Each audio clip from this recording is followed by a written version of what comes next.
अध्याय 9 दिव्य रक्त वाला प्राणी। करण अपने कमरे में लौटा और ताम्रदंत पशु को एक पिंजरे से बांध दिया। फिर उसने उसके सामने कालमणि रख दी। ताम्रदंत पशु ने लालच से कालमणि निगल ली। पूरा एक दिन बीतने के बाद करण ने उसके भीतर कुछ बदलाव महसूस किए। पहले उसका शरीर जंगली सुअर की तरह धूसर काला था और उसके दांत कांस्य रंग के थे। अब उसके फर पर हल्की कांस्य चमक दिखाई देने लगी थी और उसके दांत भी अधिक चमकीले हो गए थे। लेकिन ये अभी असली उत्परिवर्ती ताम्रदंत पशु नहीं बना था। एक असली उत्परिवर्ती ताम्रदंत पशु तो कांस्य की मूर्ति जैसा दिखता था। हालांकि इसमें थोड़ी कांस्य चमक आ गई थी, फिर भी ये असली उत्परिवर्ती से काफी अलग था। करण सोचने लगा, लगता है आदिम जीव से उत्परिवर्ती जीव बनने की प्रक्रिया साधारण से आदिम बनने की तुलना में कहीं अधिक जटिल है, इसलिए इसमें एक दिन से ज्यादा समय लगेगा। 2 दिन बीत जाने के बाद उसके शरीर की कांस्य चमक और गहरी हो गई। फिर भी ऐसा नहीं लग रहा था कि वो जल्दी ही पूरी तरह उत्परिवर्ती बनने वाला है। करण ने तय किया कि वह उसे अपनी गति से विकसित होने देगा। उसे पैसे कमाने के लिए बाहर जाकर कुछ आदिम जीवों का शिकार भी करना था। साथ ही वह कुछ आदिम शक्ति अंक भी प्राप्त कर सकता था। भले ही कोई व्यक्ति आदिम शक्ति अंकों का उपयोग उत्क्रांति के लिए न करे, फिर भी जितने अधिक आदिम शक्ति अंक होते, शरीर उतना ही शक्तिशाली बनता। यही बात साधारण और उत्परिवर्ती शक्ति अंकों पर भी लागू होती थी। अगर कोई साधारण, आदिम और उत्परिवर्ती तीनों प्रकार के शक्ति अंक पूरी तरह भर ले, तो बिना उत्क्रांति के भी उसका शरीर सामान्य लोगों से बहुत अधिक मजबूत हो जाता। कालमणि होने के कारण करण के लिए चारों प्रकार के शक्ति अंक अधिकतम करना कठिन नहीं था, लेकिन इस समय उसका लक्ष्य पहले बाकी 3 प्रकार के शक्ति अंक अधिकतम करना था। पवित्र शक्ति अंकों पर वह बाद में ध्यान देना चाहता था। करण अपने कमरे से बाहर निकला और लौह कवच शिविर की गलियों में चलने लगा। उसे आज कुछ अजीब महसूस हुआ। सड़कें सामान्य दिनों की तुलना में काफी खाली थी। क्या हुआ है? करण चौक से गुजरा तो वहाँ भी सामान्य से कम दुकानें थीं। लोग आपस में धीमी आवाज में कुछ फुसफुसा रहे थे। कुछ देर सुनने के बाद करण समझ गया कि मामला क्या था। कुछ दिन पहले किसी ने सूर्यास्त ढलान के पास एक नए दिव्य रक्त वाले प्राणी को देखा था।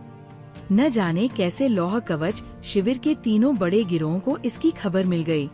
वे सब उस जगह इकट्ठा हुए थे, लेकिन परिणाम बेहद भयानक रहा। दिव्य रक्त वाला प्राणी भाग निकला, जबकि बड़ी संख्या में लोग मारे गए। आज अदिति, देवपुत्र और मुक्केबाज ने मिलकर उस प्राणी का शिकार करने का फैसला किया था। उन्होंने अकेले घूमने वाले योद्धाओं और छोटे समूहों को भी भर्ती किया। इस तरह हाल के वर्षों में लौह कवच शिविर का सबसे बड़ा अभियान तैयार हुआ। तीनों गिरोह किसी भी कीमत पर उस दिव्य रक्त वाले प्राणी को मारना चाहते थे। ये सुनते ही करण के मन में अचानक एक विचार आया। वो तुरंत शहर से बाहर भागा। जब आसपास कोई नहीं था, तब उसने दिव्य काला भृंग आत्मा कवच को बुलाया और अपने शरीर पर दिव्य कवच धारण कर लिया। लगातार 2 घंटे दौड़ने के बाद वो सूर्यास्त ढलान के पश्चिम में स्थित एक पत्थरीली पहाड़ी पर पहुंचा।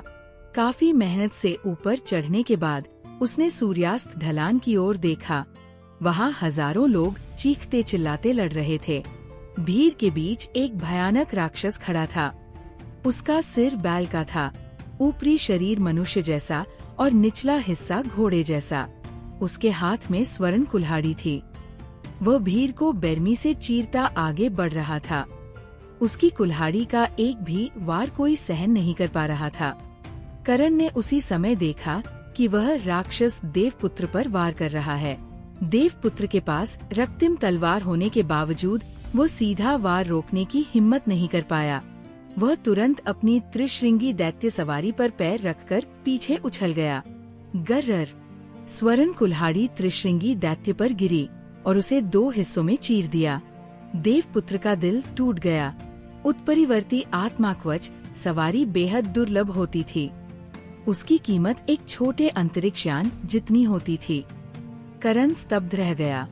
यह दिव्य रक्त वाला प्राणी इतना शक्तिशाली कैसे हो सकता है?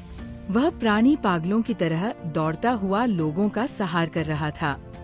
हजारों लोग उसकी कुल्हाड़ी के सामने टिक ही नहीं पा रहे थे। यहाँ तक कि अदिति, देवपुत्र और मुक्केबाज जैसे शक्तिशाली लोग भी उससे सामने से लड़ने की हिम्मत नहीं कर रहे थे। उस पर मिश्रधातु बाणों और आत्माकवच बाणों की बारिश हो रही थी, लेकिन उसके शरीर पर खरोंच तक नहीं आ रही थी।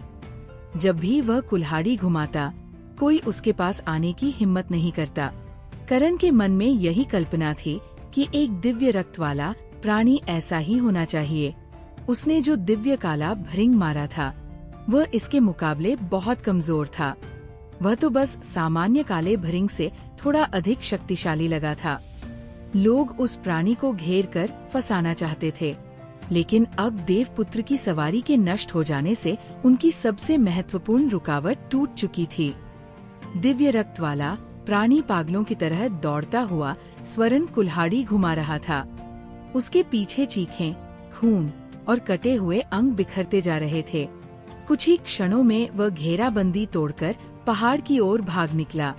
पहाड़ के नीचे पहुंचकर उसने घमंड से पीछे मुड़कर देखा। वह अपने पिछले पैरों पर खड़ा हुआ और बैल जैसी आवाज निकालते हुए पहाड़ की ओर भाग गया। धत्तेरे की, ये भागना चाहता है। देवपुत्र क्रोध से गरजा। उसने हरित गरुड़ आत्माकवच बुलाया, जो उसके हाथों में एक हरे लोहे के धनुष में बदल गया।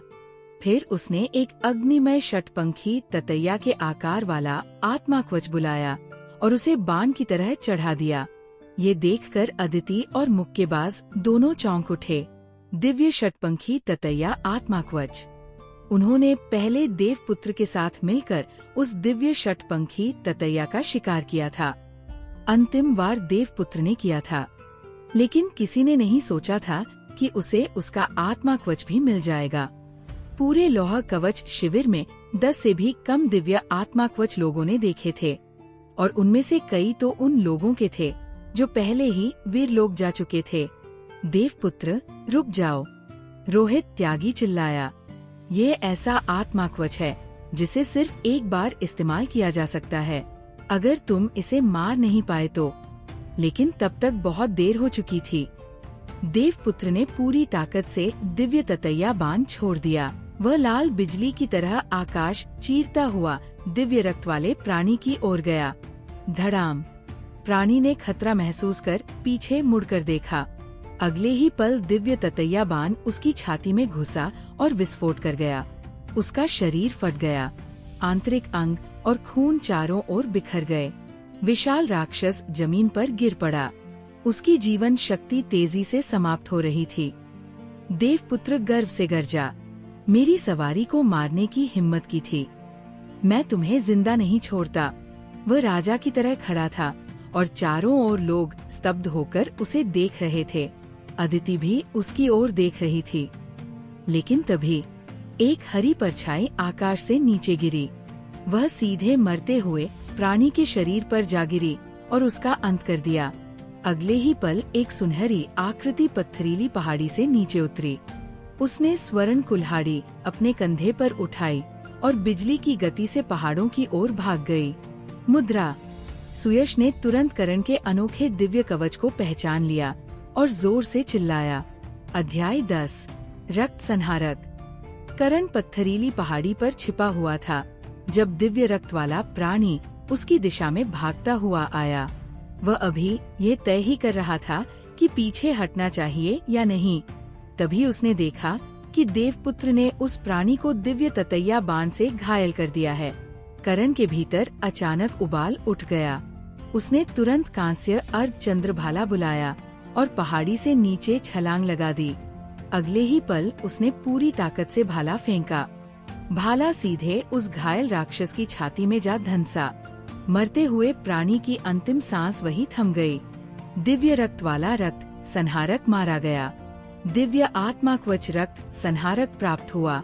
रक्त संहारक का मांस खाने से 0 से 10 पवित्र शक्ति अंक यादृच्छिक रूप से प्राप्त हो सकते हैं। ये आवाज सुनते ही करण का दिल खुशी से भर गया। उसे एक और दिव्य आत्माकवच मिल गया था। उसकी किस्मत इतनी अच्छी थी कि वो खुद भी यकीन नहीं कर पा रहा था, लेकिन उसके पास खुशी मनाने का समय नहीं था। रक्त संहारक का शरीर इतना विशाल था कि वह उसे साथ नहीं ले जा सकता था। हाँ, उसकी स्वर्ण कुल्हाड़ी जरूर साथ ले जाई जा सकती थी। दिव्य लोक के कुछ जीव विशेष तरीकों से दुर्लभ वस्तुएं उत्पन्न करते थे। लोग उन वस्तुओं को दिव्य आयुध कहते थे।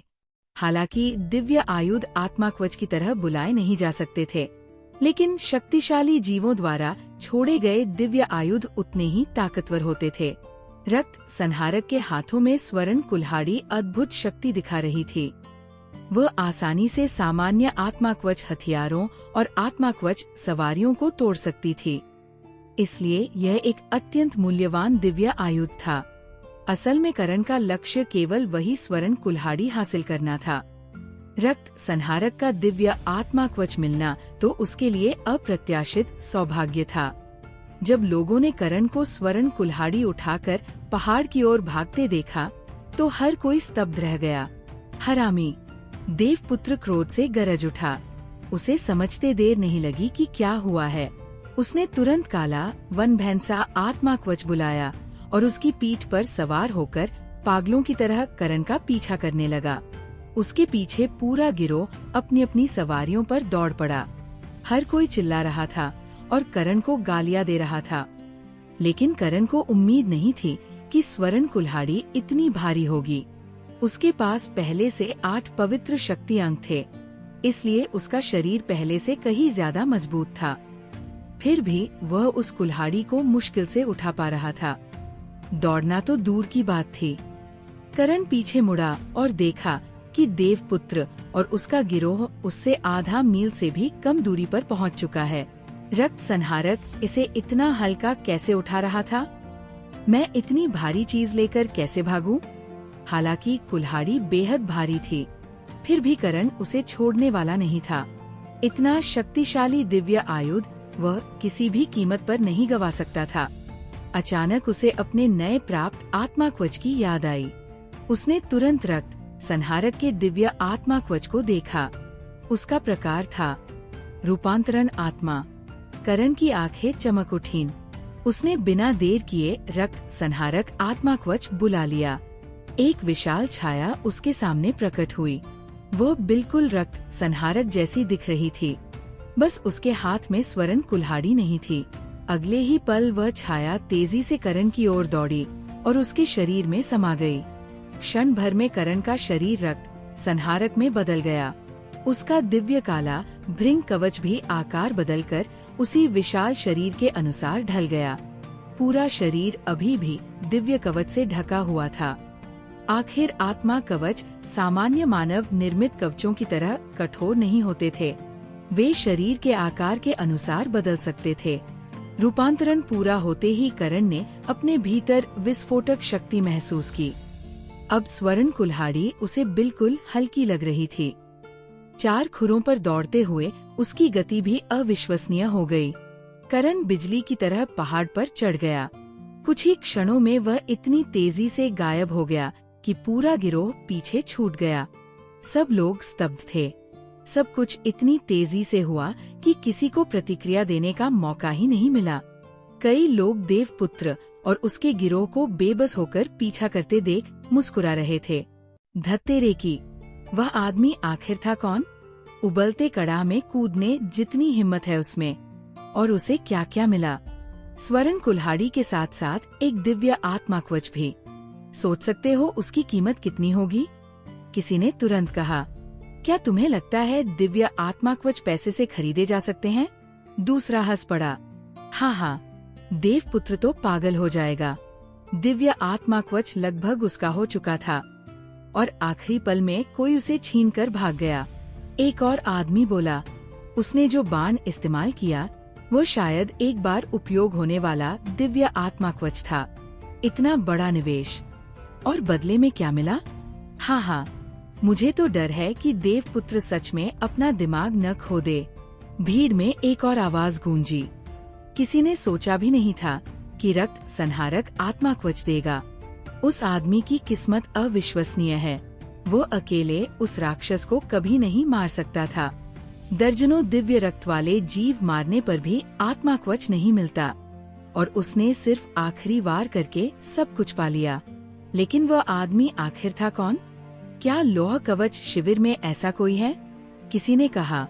मैंने किसी को उसे मुद्रा कहते सुना था, लेकिन पक्का नहीं। मुद्रा दिलचस्प नाम है। 1 घंटे से भी कम समय में देवपुत्र और उसका गिरोह निराश चेहरों के साथ वापस लौट आया। लेकिन हर कोई जानता था कि पहाड़ों की उन घुमावदार पगडंडियों में किसी को ढूंढना लगभग असंभव था। लौटते ही देवपुत्र ने सुयश से पूछताछ शुरू कर दी। उसके मुंह से मुद्रा नाम निकल जाना बड़ी गलती थी। सुयश के पास सच बताने के अलावा कोई रास्ता नहीं था। उसने बताया कि उसकी मुलाकात करण से समीर घाटी में हुई थी, लेकिन वह जानकारी किसी काम की नहीं थी। उसके पास सिर्फ एक नाम था, मुद्रा। देवपुत्र पूरी तरह उस पर विश्वास नहीं कर रहा था, लेकिन वह ज्यादा कुछ कर भी नहीं सकता था क्योंकि सुयश अदिति के गिरोह का हिस्सा था। आखिरकार वो गुस्से से अपने लोगों को लेकर लौह कवच शिविर लौट गया। उसने पूरे शिविर को बंद करा दिया और कसम खाई कि वह मुद्रा को ढूंढकर टुकड़े टुकड़े कर देगा। हालांकि अधिकांश लोगों ने मुद्रा नाम सही से नहीं सुना था, लेकिन मुद्रा की जगह मूर्ति जैसा शब्द फैल गया। कुछ ही दिनों में लौह कवच शिविर में सबसे ज्यादा चर्चा जिन बातों की होने लगी वे थीं मुद्रा, देवपुत्र, दिव्य रक्त वाला प्राणी और दिव्य आत्मा कवच।